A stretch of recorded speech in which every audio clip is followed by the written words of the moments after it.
What are some of the changes in how they digest food with different types of freestyle, with their different strokes?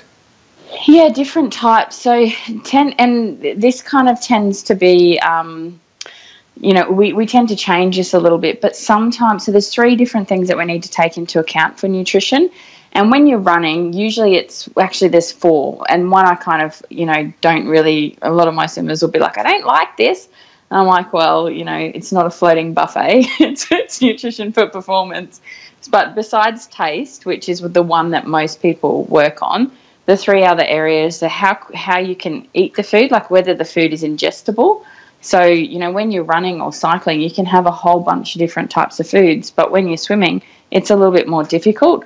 Then we're looking at how you can digest the food, and different people digest that differently. And the last one is what foods are absorbed. So when you look at a lot of the sports nutrition research, because it's difficult to do in swimmers, all of that endurance research is done in runners or cyclists. And food just acts very, very differently depending on where your position is. So if people are faster, they have a faster stroke rate and they're thinner, we tend to try and put them on a higher carbohydrate and more quick-acting carbohydrates.